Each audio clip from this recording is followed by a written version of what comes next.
In the case of Nexon versus Ironmace, we need to talk about copyright infringement and especially trade secret infringement. And then in this last video that I made, we talked about injunctions and how it's possible that Ironmace would have to release their game within inside of the next and now 15 days or so in order for the company not to be found in potential infringement of copyright while this whole thing got figured out. Because the last thing that they want is an injunction from a judge telling them that they must stop, right? But of course, we need to talk about the monetization of that and then this 4-factor test. But while we're talking about that, what if I told you that there was a court case that already existed, one that was already on the books from years ago, where this exact scenario nearly had happened already, and how the company, the smaller one, was found to not only be in the right, but was also awarded damages as a result of the lawsuit that was filed against them? Because it's already happened once before. And it's looking like Ironmace might actually be in a really, really good place. Because Nexon made the one big mistake that they've made in the course of having filed this to begin with. They filed it in the United States. Hey, what's up, everybody? My name is Onepeg, and in this video, we're going to talk about the 4-factor test that has to do with injunctions, and we're also going to talk about a landmark case that happened about 10 years ago that has to do with a toy maker, well, toy makers. When it comes to infringement and injunctions, an injunction being something where a judge tells a company you have to stop doing what you're doing until this whole thing is figured out. That's something that Nexon wants. They're trying to convince a judge, well, as soon as they step into court anyway, they want to try to convince a judge that they are going to end up being screwed if Ironmace is continued or allowed to continue doing what they're doing under the process that they're doing it. And of course, Ironmace's position is they're just trying to make a video game and we don't really understand what's going on. We didn't steal anything. If this is heard, and if Nexon were to be awarded this injunction, it has to meet what is known as a 4-factor test. Back in 2006, there was this case between eBay and a company called Merc Exchange. Merc Exchange owned several patents that had to do with e-commerce, specifically related to like fixed prices of goods for sale on the internet. And eBay was supposed to have licensed those for itself and its subsidiary company, Half.com. However, they had started using these patents to their own benefit, these patented works, and did not pay any type of licensing fee to Merc Exchange, who in turn sued them. Now, it was found that Merc Exchange was in the right having done so, and they ended up being awarded damages by the court from eBay to be paid to them. However, there was no permanent injunction put in place. Permanent injunction meaning eBay can't continue doing this forever. It's Merc Exchange, and that's what Merc Exchange wanted. Complete cease and desist, no way to come back from this. And the court said no. And the reason for that is because of a 4-factor test in principles guarding or governing what is equitable. Back in the early 2000s, a company called Merc Exchange owned a whole bunch of patents as it pertained to doing business online, e-commerce. And eBay, obviously an e-commerce site that had to do with the auctioning of goods and the sale of goods online, was utilizing some of the patents that Merc Exchange had filed in order to be able to provide that service to people on the internet. However, eBay and their subsidiary Half.com, who had been utilizing these things, didn't bother to pay any type of licensing fees to Merc Exchange, a big no-no. So naturally, Merc Exchange ended up suing because eBay wasn't ever going to pay them, it seems. However, Merc Exchange filed for a permanent injunction. They wanted eBay to stop being able to do any type of e-commerce utilizing their patents or otherwise, and the court said no. And the reason for this is due to a 4-factor test that was created from this case and is now the 4-factor test that is used when looking at injunctions of any kind moving forward. Now, those 4 factors: the first, a plaintiff must demonstrate that it has suffered irreparable injury. So if we're looking at Nexon versus Ironmace, the argument would be Nexon would be irreparably damaged by Ironmace having created Dark and Darker and not Project P3 through Nexon. If it's even found that Ironmace is in violation of whatever trade secret is being accused of violating. Nexon, who at current look has a market cap of $19 billion, would likely not form some type of permanized damage, irreparable damage, as the result of an unreleased project that never saw the light of day, aside from a couple of teaser images on a blog post somewhere during the Games Festival. It's going to be really hard to argue that they would suffer some form of irreparable damage should the game, Project P3, which never saw the light of day, should Dark and Darker be allowed to continue. I think that fails. Second, a plaintiff has to prove that remedies available at law, like monetary damages, would not be adequate compensation for that injury. Could it be argued that if Ironmace were found to be in violation of whatever trade secrets laws and copyright or whatever, could it be argued that money paid to Nexon wouldn't be enough? I don't think that that would be true either. If Ironmace were to lose, I believe a monetary award in the case of Nexon would likely suffice, considering that Nexon has already put a dollar amount on it in their own complaint, saying that they put nearly $900,000 worth of cost and R&D into this team that was creating Project P3 to begin with. They already put a dollar amount on it. Third, considering the balance of hardships between the plaintiff and defendant, a remedy in equity is warranted. Now, when we talk about equity, we're kind of talking about like how this PS5 controller and this case for my 64 audio in-ear monitors, which are arguably the best in-ear monitors in the world. I will fight anyone that says otherwise. These two things have approximately the same amount of market value.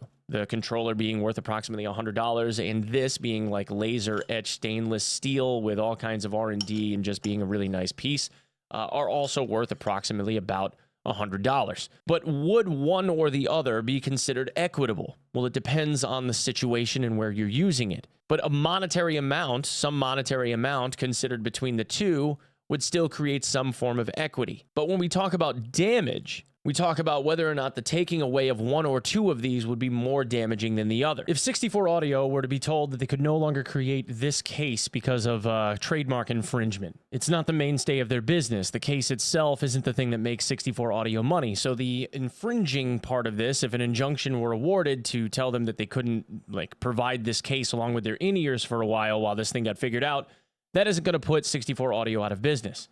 However, it could be argued that there would be much more monetary harm for some type of an injunction to be awarded should Sony not be allowed to ship its controllers with its PlayStation systems anymore. That would be a little bit more crippling. And then fourth, that the public interest would not be disserved by a permanent injunction, meaning that if in this case they were to take down eBay, would it end up having a really bad negative impact or not? So given those considerations, I don't believe a permanent injunction, even a temporary one, being introduced inside of this case between Nexon and Ironmace is something that would be awarded. Now, that's not to say that Nexon wouldn't try, but whether or not it got awarded, not so sure. That being said, I still think it's a good idea for Ironmace to put Dark and Darker onto the market as soon as they possibly can, especially before they end up appearing, because I believe it gives them a stronger position to be able to argue from if the game was already being monetized. In fact, in terms of hardship, you could easily argue that being shutting that game down or taking away the monetization of that game from Ironmace would end up crippling the company completely, as it's their only product. And there have been other cases that have come along since the 2000s, like the early 2000s. Apple versus Samsung, for instance, is another flagship, like landmark case that came along, where Apple Inc. had sued Samsung Electronics because they had claimed Samsung was violating patent and trademark and copyright by stealing ideas from Apple to create Samsung cell phones that they were selling on the market.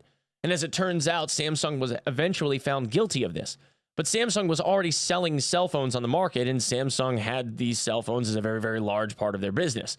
You take away the cell phone sales from Samsung, what do you got left? TVs and a couple other like knickknacks electronic devices. Cell phone sales for Samsung are the bread and butter of Samsung. That's how Samsung makes their money. So to take that away from them in an injunction, even a temporary one, would arguably cripple the business.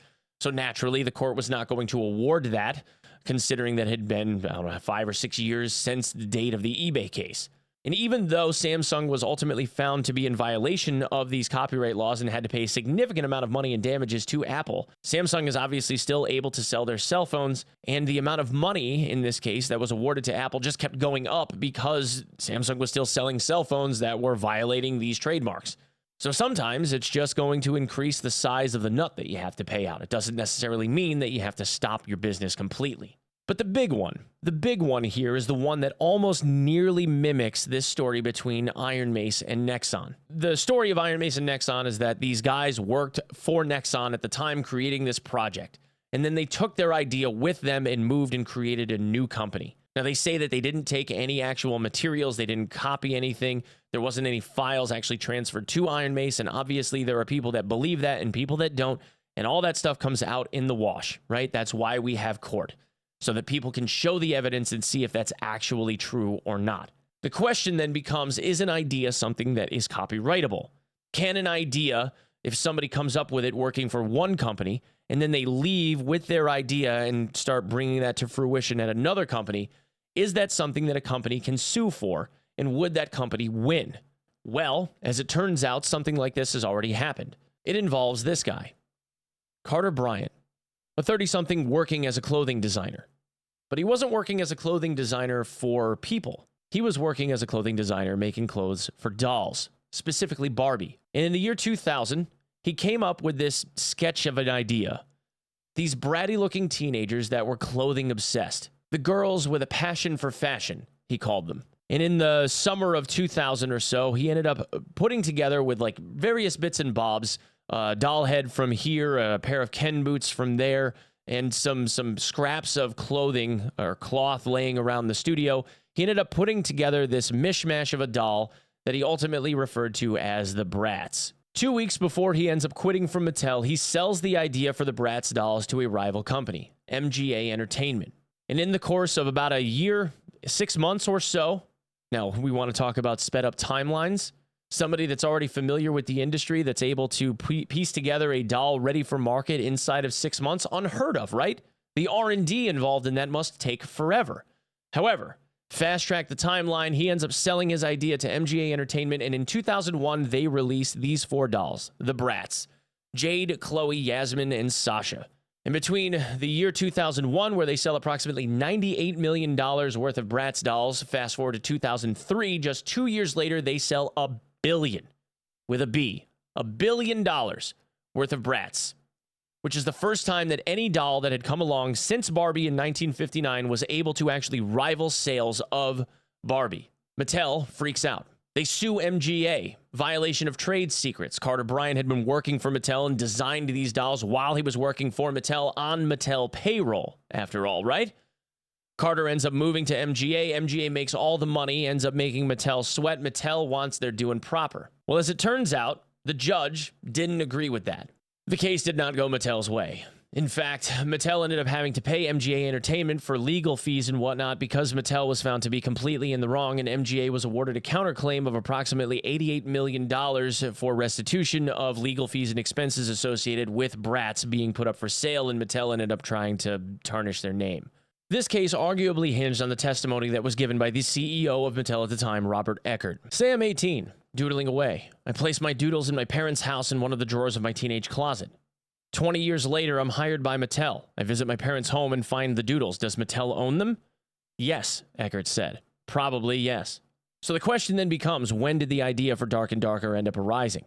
When they were working on Project P3 and it was created in the studio. When Project P3 began its design and was underway, was this the design of somebody that had been looking at this game from the beginning all along? Was this a design that had been implemented just based on the design ideas of somebody in studio that had been sitting in a back closet somewhere? Maybe this design came from a Chivalry mod that's been on the Steam marketplace since 2000 for 7 years. Now, Carter had signed something away, his intellectual property rights. When he got hired by Mattel, he signed a document that said that any intellectual property that he created while he was employed at Mattel was the property of Mattel. Kind of similar to the intellectual property things that the folks at Ironmace ended up signing when they ended up being hired by Nexon Korea Corporation, no? In his landmark opinion, Judge Kaczynski ended up saying the following. Assuming that Mattel owns Bryant's preliminary drawings and sculpt, its copyrights in the works would only cover its particular expression of the Bratty doll idea, not the idea itself. Otherwise, the first person to express any idea would have a monopoly over it. Degas can't prohibit other artists from painting ballerinas, and Charlene Harris, the creator of the books that the True Blood series is based on, can't stop Stephanie Meyer from publishing Twilight just because Stooky Stackhouse came first. Similarly, MGA was free to look at Bryant's sketches and say, good idea, we want to create Bratty dolls too. Ultimately coming to the conclusion of America thrives on competition, Barbie the All-American Girl will too. Equitable relief vacated, each party shall bear its own costs. The idea here being that just because an idea is created in one studio doesn't mean that the person creating that idea at that studio can't move to a different studio and pursue the idea themselves elsewhere, which is exactly what Carter Bryant did when he sold the rights away to MGA. This means ultimately that the idea itself is not the protectable asset. It's the expression of that idea. And the question that the court is going to have to determine is whether or not Dark and Darker's expression of the idea of a dungeon crawler is so close to Project P3's expression of a dungeon crawler that the two have to be so close as to not be discernible from one another. So maybe Ironmace will be okay. Or maybe the nuance of this case, if it's found that there is evidence supporting that they actually had stolen some amount of trade secret information, or if the expression of their game is too similar to that of Project P3, that expression ends up having to award Nexon some form of damages, ends up being in order. However, to think that Ironmace would end up in a situation where the game itself or the studio would be forced to have to make a different game, or the game itself would be completely shut down, I don't think necessarily holds any merit. And in the meantime, in the interim, I don't think a permanent injunction or even a temporary injunction is something that the judge would conceivably, realistically order, as it would force Ironmace into a position where it would be completely crippled by that. And if one of the four principles that we're following here regarding an injunction is how much damage would be done to those that are forced to stop, I would argue that Ironmace would end up being pretty harmed by that. Anyway, guys, that's what I have for this one. Thanks so much for coming and checking it out. If you would be so kind as to follow me on my socials, at OnePegMG on Twitter, at OnePeg on TikTok. If you'd like to see any of the documentation supporting any of this, you can do so at my Patreon at patreon.com/real_OnePeg, where for $3 you can see all of the court documentation, my personal notes, and everything else that I've compiled for this case and other cases along the way. And as always, if you would be so kind as to sub the channel here, I would forever be appreciative. Thank you so much for coming and checking it out, and I will see you in the next one. Peace.